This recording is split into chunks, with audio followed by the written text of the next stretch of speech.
जब कल क्लास में अपन ने बात की थी सम डायमेंशनलेस क्वांटिटीज की बात की थी, उसी के बेसिस पे अपन क्वेश्चन कर रहे हैं। जो कल अपन ने बताया था भाई जो एक्सपोनेंशियल होगा e की पावर में जो भी होगा वो डायमेंशनलेस होगा। e की पावर में जो भी होगा वो डायमेंशनलेस होगा। और अगर अपन इस कंप्लीट की बात करेंगे e को इंक्लूड करने के बाद में भी ये डायमेंशनलेस होगा। देखो सबसे पहले अपन e की पावर में आते हैं। देखो e की पावर में लिखा है माइनस का बीटा और t। इसका मीनिंग e की जो पावर आएगी वो डायमेंशनलेस आनी चाहिए। मीनिंग बीटा और t दोनों का जो मिलाने से डायमेंशन फॉर्मूला आना चाहिए वो डायमेंशनलेस आना चाहिए। मीनिंग m0 l0 t0 होना चाहिए। यही है भाई इसका मीनिंग। भाई e की पावर में जो भी लिखा है e की पावर में लिखा है बीटा और t, ये क्या होना चाहिए बताओ? डायमेंशनलेस होना चाहिए। ये क्या होना चाहिए? डायमेंशनलेस होना चाहिए। तो डायमेंशनलेस का मीनिंग क्या? m0 l0 t0 होना चाहिए। तो देखो e की पावर में लिखा है बीटा और t, तो बीटा t को अपन ने डायमेंशनलेस बोल दिया। इसके प्लेस पे मैं 1 भी पुट कर सकता हूं क्योंकि किसी के भी पावर 0 का वैल्यू 1 होता है। यहां से अपने को डायमेंशन फॉर्मूला फाइंड आउट करना है b का। वो बीटा का डायमेंशन फॉर्मूला फाइंड आउट करना है। तो बीटा का जब डायमेंशन फॉर्मूला फाइंड आउट करेंगे तो टाइम उसके डिवाइड में आएगा। तो इसके प्लेस पे देखो मैं 1 पुट कर सकता हूं और ये टाइम इसके डिवाइड में आ गया। टाइम का जो डायमेंशन फॉर्मूला आएगा वो क्या आएगा? देखो ये आ गया बीटा इक्वल टू आ गया 1 अपॉन m0 l0 और t की पावर 1 हो गया। m0 l0 t की पावर 1 हो गया। अब देखो इसको जब मैं न्यूमरेटर में लेके जाऊंगा तो देखो बीटा का डायमेंशन फॉर्मूला क्या होगा? देखो समझो बीटा का जो डायमेंशन फॉर्मूला आएगा वो क्या आएगा? इस कंप्लीट को मैं न्यूमरेटर में लेके जा रहा हूं तो m0 रह जाएगा l0 रह जाएगा t की पावर माइनस का 1 हो जाएगा। ये बीटा का डायमेंशन फॉर्मूला आ गया। ये बीटा का डायमेंशन फॉर्मूला आ गया। थोड़ा सा मैं नीचे लिख दे रहा हूं m0 l0 t की पावर -1 हो जाएगा। ये बीटा का डायमेंशन फॉर्मूला आ गया। देखो इसको एक बार तुम डायरेक्ट समझ सकते हो। यहां आओ, देखो बीटा और t दोनों मिलके डायमेंशनलेस होने वाले हैं। मैंने क्या बताया? बीटा और t दोनों मिलके क्या होंगे बताओ? डायमेंशनलेस होंगे। अब देखो t का अपन जानते हैं कि t की पावर 1 होता है, तो इस बीटा को t की पावर -1 होना पड़ेगा। क्यों? क्योंकि बीटा जब t की पावर -1 हो जाएगा और ये t की पावर +1 है तो दोनों को सोल्व करने से t की पावर 0 आ जाएगा और वही अपने को रिक्वायरमेंट है। तो सीधा भी देख सकते हो कि यहां से अपने पास t का जो है उसके इनवर्स आएगा बीटा का। t का जो है उसके इनवर्स आएगा बीटा का। अगर यहां और कुछ होता, जैसे मान लो फोर्स होता, सोचो t के प्लेस पे फोर्स होता तो फोर्स का इनवर्स आता। यहां फोर्स का इनवर्स आता क्योंकि दोनों को सोल्व करने से अपने पास जो आंसर आना चाहिए वो क्या आना चाहिए? m0 l0 t0 आना चाहिए। तो सीधा यहां से तुम देख सकते हो कि t का जो है उसका इनवर्स आना चाहिए बीटा का, क्योंकि दोनों मिलके डायमेंशनलेस होने हैं। अब देखो बीटा का आ गया डायमेंशन फॉर्मूला। अब देखो मैंने क्या बताया भाई? e की पावर में जो भी लिखा होगा कंप्लीट, e की पावर में जो भी लिखा होगा कंप्लीट वो डायमेंशनलेस होना चाहिए भाई। e की पावर में जो भी लिखा हुआ है वो डायमेंशनलेस होना चाहिए। तो ये कंप्लीट डायमेंशनलेस होगा तो फिर बताओ अल्फा का जो डायमेंशन फॉर्मूला है वो p के इक्वल होगा भाई। अल्फा का जो डायमेंशन फॉर्मूला है भाई, ये तो डायमेंशनलेस आ गया भाई, ये तो कंप्लीट डायमेंशनलेस आ गया। तो अल्फा का जो डायमेंशन फॉर्मूला है वो p के डायमेंशन फॉर्मूले के इक्वल होगा। मीनिंग अल्फा का जो डायमेंशन फॉर्मूला है वो p के डायमेंशन फॉर्मूले के इक्वल होगा। और p को क्या बताया है? यहाँ प्रेशर बताया है। प्रेशर का डायमेंशन फॉर्मूला होता है m1 l-1 t की पावर -2। ये प्रेशर का डायमेंशन फॉर्मूला होता है भाई, m की पावर 1 l की पावर -1 t की पावर -2। तो इस क्वेश्चन में अपन ने अल्फा भी फाइंड आउट कर लिया और बीटा भी फाइंड आउट कर लिया। अल्फा भी फाइंड आउट कर लिया, बीटा भी फाइंड आउट कर लिया।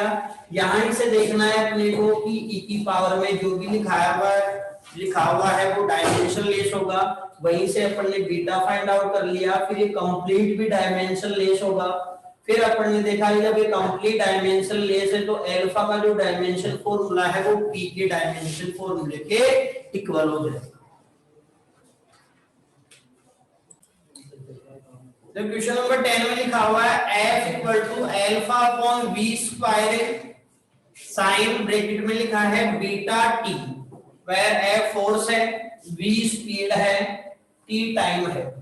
अपने को अल्फा एंड बीटा का डायमेंशनल फॉर्मूला फाइंड आउट करना है। सबसे पहले कल अपन ने ये रीड किया था भाई साइन और फिर एंगल में जो आएगा वो डायमेंशन लेस होगा, मीनिंग एंगल और एंगुलर डिस्प्लेसमेंट का डायमेंशन फॉर्मूला रीड कर चुके हैं अपन। एंगल और एंगुलर डिस्प्लेसमेंट का डायमेंशन फॉर्मूला जो आया था m0 l0 t0 आया था, मीनिंग डायमेंशन लेस था वो। तो साइन में एंगल में जो लिखा हुआ होगा वो डायमेंशन लेस होगा। फिर जब कंप्लीट इसकी बात करेंगे तो ये भी क्या होने वाला है बताओ, डायमेंशन लेस होने वाला है। अब देखो बीटा और टी दोनों को अगर इंक्लूड करें तो दोनों को मिला के दोनों क्या होने चाहिए बताओ, डायमेंशन लेस होने चाहिए, मीनिंग m0 l0 t0 होना चाहिए। अपने को बीटा का डायमेंशन फॉर्मूला फाइंड आउट करना है। तो देखो क्या आएगा, इसके प्लेस पे 1 पुट कर सकता हूं और ये आ जाएगा t, ये t हो जाएगा। अब टाइम का डायमेंशन फॉर्मूला लिख देंगे तो देखो बीटा का जो डायमेंशन फॉर्मूला आएगा वो आएगा 1 अपॉन m0 l0 t की पावर 1, t की पावर 1 हो जाएगा। इसको जब मैं न्यूमरेटर में लेके जाऊंगा जो क्या आएगा, बीटा इक्वल टू m की पावर 0 l की पावर 0 t की पावर -1 हो जाएगा, t की पावर -1 हो जाएगा। ये बीटा का डायमेंशन फॉर्मूला हो जाएगा। मैंने सीधा तुम्हारे को बता दिया है। देखो भाई दोनों मिलके m0 l0 t0 होने चाहिए। तो देखो बीटा मल्टीप्लाई में t लिखा हुआ है, इस t का क्या जानते हैं, t की पावर +1 जानते हैं। तो बीटा का t की पावर -1 होना चाहिए, बीटा का t की पावर -1 होना चाहिए, ताकि दोनों को सोल्व करने से t की पावर कितना आ जाए बताओ, 0 आ जाए। मैंने डायरेक्ट तुम्हारे को बता दिया। अब देखो जब बीटा फाइंड आउट हो गया तो मेरे को ये बताओ साइन और ये जो कंप्लीट लिखा हुआ है बीटा टी, ये बताओ कंप्लीट क्या होना चाहिए बताओ, डायमेंशन लेस होना चाहिए। मेरे को ये बताओ जब ये कंप्लीट डायमेंशन लेस है तो f का जो डायमेंशन फॉर्मूला है, f का जो डायमेंशन फॉर्मूला है वो अल्फा अपॉन v स्क्वायर के डायमेंशन फॉर्मूले के इक्वल होना चाहिए, क्योंकि ये तो डायमेंशन लेस है। तो f का जो डायमेंशन फॉर्मूला है वो अल्फा के डायमेंशन फॉर्मूले और v स्क्वायर के डायमेंशन फॉर्मूले के जो रेशियो होगा उसके इक्वल होना चाहिए। तो देखो अल्फा का जो डायमेंशन फॉर्मूला आएगा वो क्या आएगा बताओ, ये फोर्स का डायमेंशन फॉर्मूला आ गया और ये v स्क्वायर का डायमेंशन फॉर्मूला आ गया।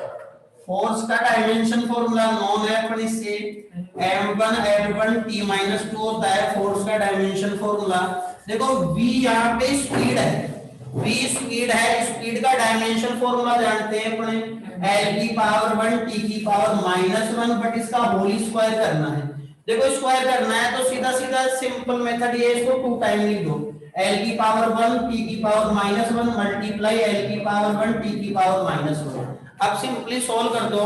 देखो बेस सेम है तो मल्टीप्लाई में पावर ऐड हो जाएगी, तो l की पावर 1 और l की पावर 1 l की पावर 2 हो जाएगी, t की पावर क्या हो जाएगी बताओ, -2 हो जाएगी। तो v स्क्वायर का डायमेंशन फॉर्मूला हो जाएगा m0 l की पावर 2 t की पावर -2।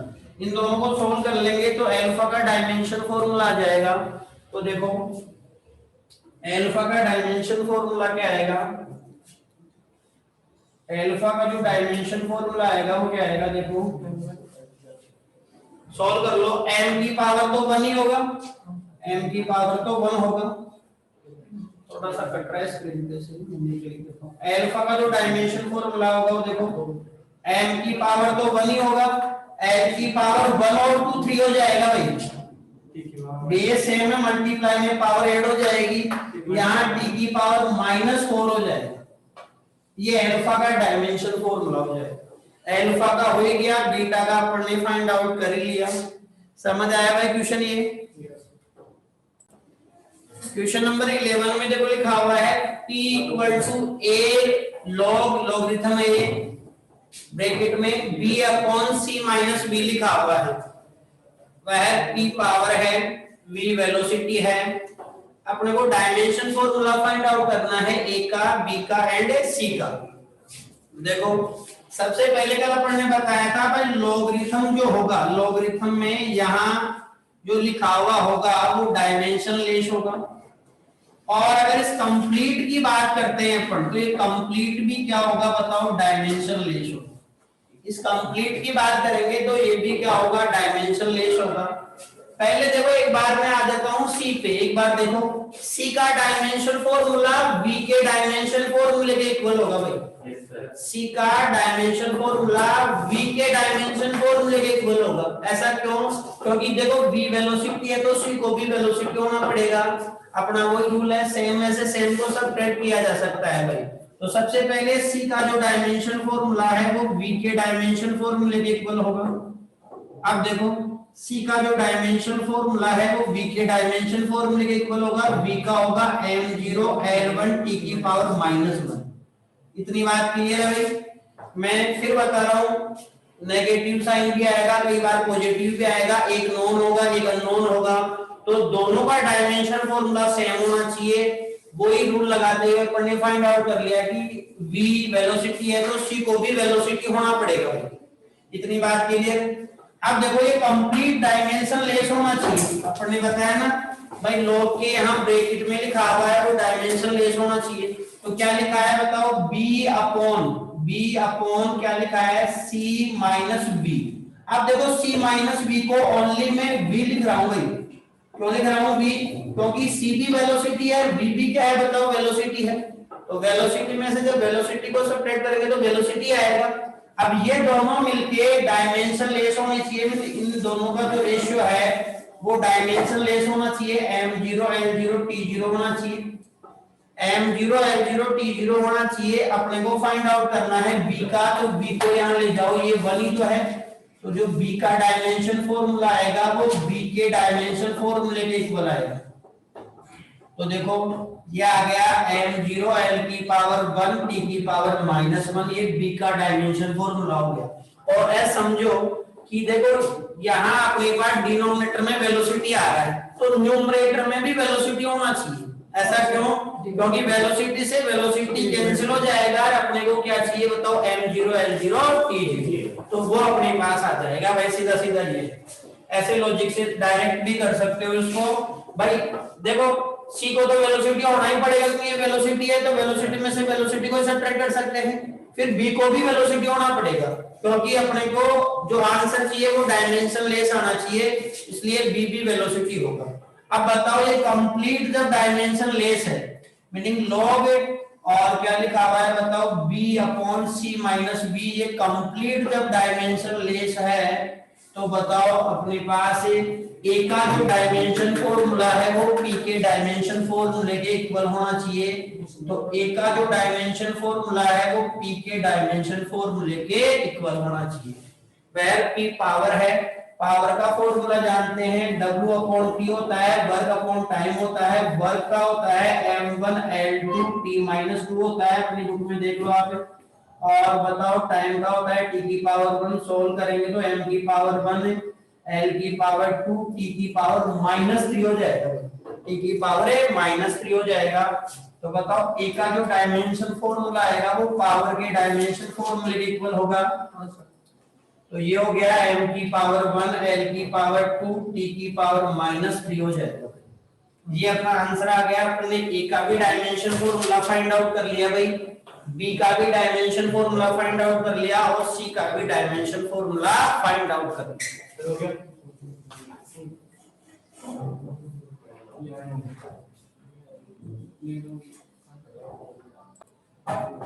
देखो क्वेश्चन नंबर जो 12 है उसमें लिखा हुआ है f equal to alpha minus T square upon beta v square लिखा हुआ है, वेयर f फोर्स है, t टाइम है, v स्पीड है। अपने को अल्फा एंड बीटा का डायमेंशन फॉर्मूला फाइंड आउट करना है। आप देखो सबसे पहले अल्फा पे आते हैं। देखो ये टी स्क्वायर क्या है, टाइम का स्क्वायर है, तो अल्फा को भी टाइम का स्क्वायर होना पड़ेगा भाई। ये टाइम स्क्वायर है तो अल्फा को भी टाइम का स्क्वायर होना पड़ेगा, क्योंकि टाइम के स्क्वायर में से ओनली टाइम का स्क्वायर ही सब्ट्रैक्ट किया जा सकता है। तो सबसे पहली बात यह है कि अल्फा का जो डायमेंशन फॉर्मूला होगा वो टी स्क्वायर के डायमेंशन फॉर्मूले के इक्वल होगा भाई। टी स्क्वायर के डायमेंशन फॉर्मूले के इक्वल होगा, और टी स्क्वायर टाइम का स्क्वायर है भाई, इसका डायमेंशन फॉर्मूला हो जाएगा m0 n0 t की पावर 2 हो जाएगा इसका डायमेंशन फॉर्मूला। भाई टाइम का t की पावर 1 होता है, स्क्वायर कर लेंगे, इसका मीनिंग 2 टाइम लिखना है सिंपली इसको, तो t की पावर 2 हो जाएगा ये तो आ गया अल्फा का डायमेंशन फॉर्मूला आ गया। अब अपन बीटा का डायमेंशन फॉर्मूला फाइंड आउट करते हैं। देखो तो बीटा का डायमेंशन फॉर्मूला कैसे आएगा, देखो f का जो डायमेंशन फॉर्मूला होगा, देखो यहाँ अल्फा का भी क्या आ रहा है बताओ, टी स्क्वायर आ रहा है, और ये भी टी स्क्वायर है, तो T square minus T square ही आएगा, तो यहाँ लिख दिया मैंने टी स्क्वायर हो गया। अपॉन में अगर अपन बात करें तो ये क्या हो गया बीटा, और ये आ गया वी स्क्वायर आ गया, बीटा और वी स्क्वायर आ गया। देखो बीटा का डायमेंशन फॉर्मूला फाइंड आउट करना है। देखो तो बीटा को मैं यहाँ ले जाता हूँ, एफ को यहाँ ले आता हूँ, तो देखो बीटा का जो डायमेंशन फॉर्मूला होगा वो क्या होगा, टी स्क्वायर का डायमेंशन फॉर्मूला अपॉन एफ का डायमेंशन फॉर्मूला, और यहाँ क्या हो जाएगा बताओ वी स्क्वायर का डायमेंशन फॉर्मूला। सिंपली मैंने क्या किया है, बीटा को यहाँ ले आया, एफ को यहाँ ले आया, क्रॉस मल्टीप्लाई से ऐसा कर सकते हो तुम भी, क्रॉस मल्टीप्लाई से ऐसा कर सकते हो। अब देखो बीटा का डायमेंशन फॉर्मूला फाइंड आउट करना है, टी स्क्वायर ये टाइम का स्क्वायर हो गया, तो यहाँ हो जाएगा m की पावर 0 l की पावर 0 t की पावर 2, ये हो जाएगा। फोर्स का हो गया m1 l1 t की पावर -2 हो जाएगा। वेलोसिटी का जो स्पीड का जो स्क्वायर है, स्पीड का स्क्वायर है, अभी अपन ने बात की थी भाई l की पावर 1 t की पावर -1 का स्क्वायर करना पड़ेगा, इसका स्क्वायर करना पड़ेगा, तो ये आएगा l की पावर, इसको 2 टाइम लिख दो भाई, इसको 2 टाइम लिख दो, तो ये आ जाएगा l की पावर 1 t की पावर -1 मल्टीप्लाई l की पावर 1 t की पावर -1 हो जाएगा। अब देखो सोल्व करेंगे तो l की पावर 2 t की पावर -2 हो जाएगा, तो ये आ जाएगा अपने पास m की पावर 0 हो जाएगा, l की पावर 2 हो जाएगा, t की पावर -2 हो जाएगा, t की पावर -2 हो जाएगा। अब देखो सोल्व करते हैं इसको, तो बीटा का डायमेंशन फॉर्मूला क्या आएगा, देखो ये आ गया m0 l0 t की पावर 2 हो गया, डिनोमिनेटर में m की पावर 1 हो जाएगा, l की पावर 3 हो जाएगा, t की पावर -4 हो जाएगा। सॉल्व कर लेते हैं इसको। देखो तो बीटा का जो डायमेंशन फॉर्मूला है वो क्या आएगा, वो देखो बीटा का जो डायमेंशन फॉर्मूला है वो आएगा m की पावर -1 हो जाएगा भाई, m की पावर -1 हो जाएगा, l की पावर -3 हो जाएगा, और t की पावर 6 हो जाएगा, t की पावर क्या हो जाएगा 6 हो जाएगा।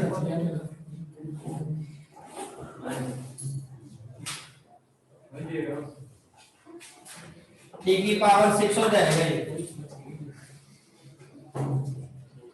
t की पावर 6 हो जाएगा। ये अपने पास अल्फा का डायमेंशन फॉर्मूला भी आ गया और बीटा का डायमेंशन फॉर्मूला भी आ गया। ऐसे अपन फाइंड आउट कर लेंगे अल्फा का भी और बीटा का भी। क्वेश्चन नंबर 13 में लिखा हुआ है y equal to a sine bracket में लिखा हुआ है ओमेगा t माइनस kx लिखा हुआ है। y डिस्प्लेसमेंट है, x पोजीशन है, t टाइम है। देखो अपने को एक का, ओमेगा का और k का डायमेंशन फॉर्मूला फाइंड आउट करना है। ओमेगा एंगुलर वेलोसिटी होता है, w को अपन ऐसे लिखते हैं, ओमेगा थोड़ा इस तरह से लिखा जाता है, ये ओमेगा होता है, तो ये ओमेगा लिखा हुआ है यहाँ, एंगुलर वेलोसिटी होती है, एंगुलर वेलोसिटी है ओमेगा। अब देखो सबसे पहले अपने को यहाँ आते हैं, अपन देखो मैंने क्या बताया था, साइन और फिर यहाँ एंगल में जो भी लिखा हुआ होगा वो डायमेंशन लेस होगा। और अगर इस कंप्लीट की बात करेंगे तो एक कंप्लीट भी क्या होगा बताओ, डायमेंशन लेस होगा। तो देखो ओमेगा टी, ध्यान लगाओ यहाँ, ओमेगा टी माइनस के एक्स, इसको डायमेंशन लेस होना पड़ेगा, इसको डायमेंशन लेस होना पड़ेगा, मीनिंग ओमेगा टी माइनस के एक्स इक्वल टू जो डायमेंशन फॉर्मूला आना चाहिए m0 l0 t0 आना चाहिए। तो बताओ ये कब पॉसिबल होगा, जब ओमेगा और t ये दोनों भी डायमेंशन लेस हो और k और x ये दोनों भी क्या हो बताओ, डायमेंशन लेस हो, तभी तो होगा। भाई ये आंसर कब आएगा, जब यहाँ m0 l0 t0 हो और यहाँ भी क्या हो बताओ, m0 l0 t0 हो। तो m0 l0 t0 में से m0 l0 t0 को जब सबट्रैक्ट करेंगे तो यही आंसर आएगा। तो कहने का मीनिंग ओमेगा t भी डायमेंशन लेस होगा। देखो ओमेगा t भी क्या होगा, डायमेंशन लेस होगा, मीनिंग m0 l0 t0 होगा।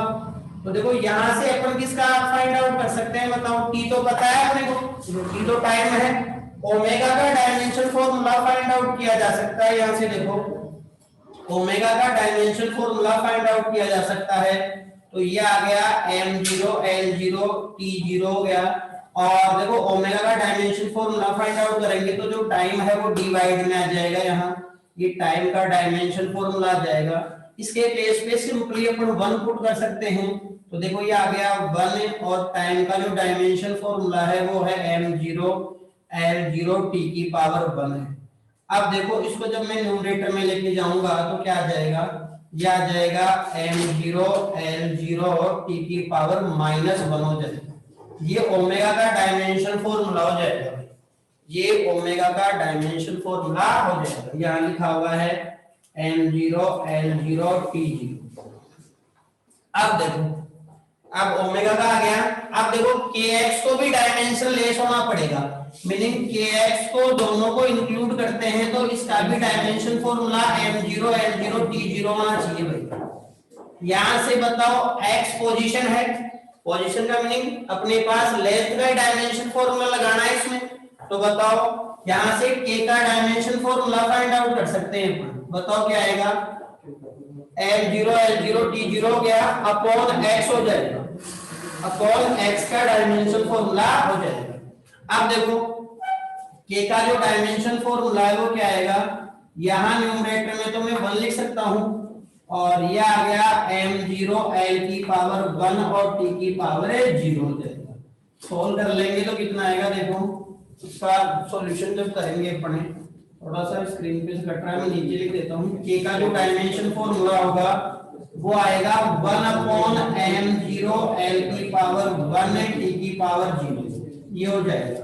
सोल्व करेंगे इसको तो k का जो डायमेंशन फॉर्मूला है वो हो जाएगा m0 l की पावर -1 t की पावर 0। ये k का डायमेंशन फॉर्मूला हो गया, ये k का डायमेंशन फॉर्मूला हो गया, ओमेगा का हो ही गया। अब बताओ जब ये कंप्लीट डायमेंशन लेस है, meaning sine omega T minus के एक्स, ये कंप्लीट जब डायमेंशन लेस है, ये कंप्लीट क्या है बताओ, डायमेंशन लेस है। तो बताओ ये कंप्लीट जब डायमेंशन लेस है तो ए का जो डायमेंशन फॉर्मूला है वो y के डायमेंशन फॉर्मूले के इक्वल हो जाएगा। ए का जो डायमेंशन फॉर्मूला है वो y के डायमेंशन फॉर्मूले के इक्वल होगा। तो देखो ए का डायमेंशन फॉर्मूला y क्या है बताओ, डिस्प्लेसमेंट है, तो ये हो जाएगा m0 l1 t की पावर 0। इस तरह से अपन इसको फाइंड आउट कर लेंगे। इतनी बात क्लियर भाई, आज के लिए इतना ही। Okay, thank you. कल जितने भी सारे इस चैप्टर के क्वेश्चन है न्यूमेरिकल है उनको सोल्व करोगे बैठ के, रफ में सोल्व करना है तब आएंगे। आज के लिए इतना ही। Okay, thank you. कॉम्प्लेक्स